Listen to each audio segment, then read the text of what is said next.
রানাঘাটে বিজেপি প্রার্থী মনোজ কুমার বিশ্বাসের সমর্থনে ভোট প্রচারে এসে তৃণমূল প্রার্থী মুকুটমণি অধিকারীকে চরম কটাক্ষ শুভেন্দু অধিকারীর। তিনি বলেন, সাংসদ হওয়ার লোভে তৃণমূলে যোগদান করেন মুকুটমণি অধিকারী। ওর সাংসদ হওয়া হলো না, এবার বিধায়কও হতে পারবে না। ওর জাল আর গামছা দুটোই যাবে। কি বলছেন শুভেন্দু অধিকারী, শুনুন। এখানে একজন লোকসভা ভোটে হেরেছেন, তাকে আবার তৃণমূল প্রার্থী করেছে দ্বিতীয়বার হারার জন্য। তার নাম মুকুটমণি অধিকারী। মাননীয় প্রার্থী, তিনি এত আদর্শবান, এত নীতিগত লড়াই করেন। তিনি যোগদান করেছিলেন 10ই মার্চ তৃণমূল কংগ্রেসে লোকসভার সাংসদ হওয়ার জন্য। সেদিন তিনি বিধায়ক পদ থেকে পদত্যাগ করেননি। তিনি সেদিন যোগদান করেছিলেন কলকাতাতে,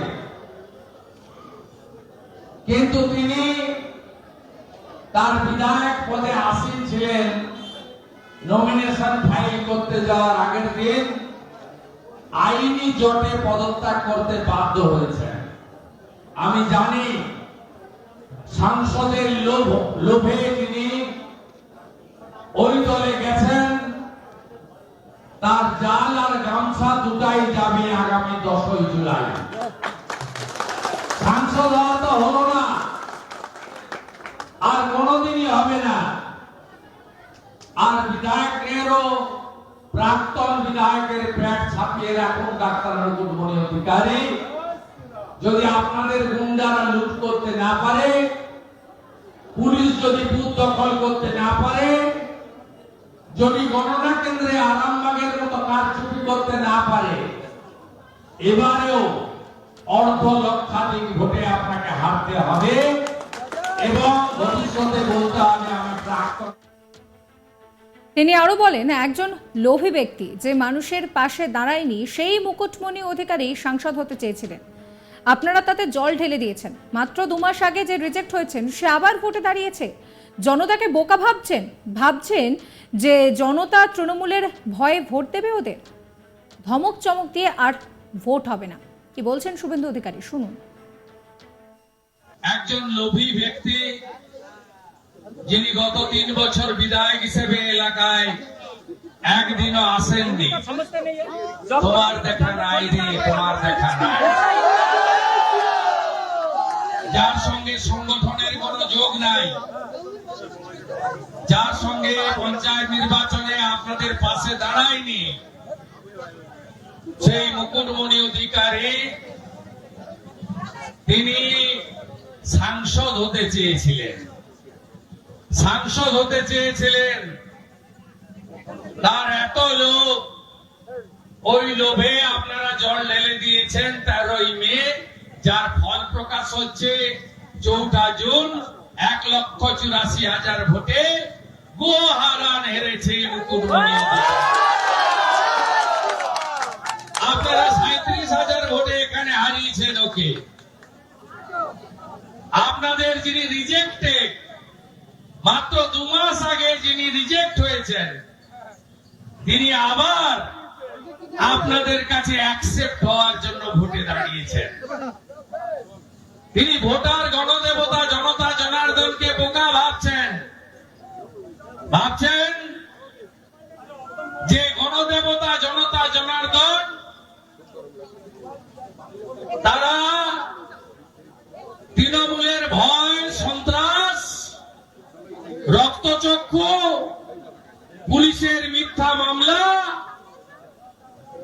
ধমক চমক, দেখে নেব, কেটে দেব, উড়িয়ে দেব, ভেঙে দেব, রেশন বন্ধ করে দেব, জল বন্ধ করে দেব, এইসব ধমক দেবে। আর আপনারা আত্মসমর্পণ করে ভোট দেবেন ওদের। আমার স্থির বিশ্বাস, যেমন নন্দীগ্রামের মানুষ 21-এ মমতা ব্যানার্জিকে পরিত্যাগ করে আমাকে জিতিয়েছে, এবারেও অবসরপ্রাপ্ত জাস্টিস অভিজিৎ গাঙ্গুলিকে অনেক ভোটে এগিয়ে রেখেছে। একইভাবে রানাঘাট দক্ষিণ লোকসভাতে যা করেছে, বিধানসভায় আরো বেশি করে ওকে হারানোর কাজটা করে। একজন লোভী। রানাঘাটে বিজেপি প্রার্থী মনোজ কুমার বিশ্বাসের সমর্থনে ভোট প্রচারে এসে তৃণমূল প্রার্থী মুকুটমণি অধিকারীকে চরম কটাক্ষ শুভেন্দু অধিকারীর।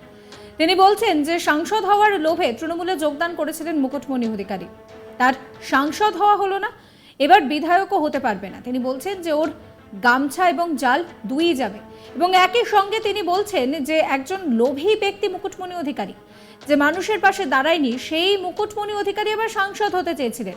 আপনারা তাতে জল ঢেলে দিয়েছেন। মাত্র 2 মাস আগে রিজেক্ট হয়েছে, আবার ভোটে দাঁড়িয়েছে। জনতাকে বোকা ভাবছেন যে জনতা তৃণমূলের ভয়ে ভোট দেবে। ধমক চমক দিয়ে আর ভোট হবে না। কি বলছেন শুভেন্দু অধিকারী শোনাবো। এখানে একজন লোকসভা ভোটে হেরেছেন, তাকে আবার তৃণমূল প্রার্থী করেছে দ্বিতীয়বার হারার জন্য। তার নাম মুকুটমণি অধিকারী। মাননীয় প্রার্থী, তিনি এত আদর্শবান, এত নীতিগত লড়াই করেন। তিনি যোগদান করেছিলেন 10ই মার্চ তৃণমূল কংগ্রেসে লোকসভার সাংসদ হওয়ার জন্য। সেদিন তিনি বিধায়ক পদ থেকে পদত্যাগ করেননি। তিনি সেদিন যোগদান করেছিলেন কলকাতাতে, কিন্তু তিনি তার বিধায়ক পদে আসীন ছিলেন। নমিনেশন ফাইল করতে যাওয়ার আগের দিন আইনি জটে পদত্যাগ করতে বাধ্য হয়েছেন। আমি জানি সাংসদের লোভে তিনি ওই দলে গেছেন। তার জাল আর গামছা দুটাই যাবে আগামী 10ই জুলাই। একজন লোভী ব্যক্তি, যিনি গত 3 বছর বিধায়ক হিসেবে এলাকায় একদিনও আসেননি। তোমার দেখা নাই রে, তোমার দেখা নাই। যার সঙ্গে সংগঠনের কোনো যোগ নাই, যার সঙ্গে পঞ্চায়েত নির্বাচনে আপনাদের পাশে দাঁড়ায়নি, সেই মুকুটমণি অধিকারী তিনি সাংসদ হতে চেয়েছিলেন।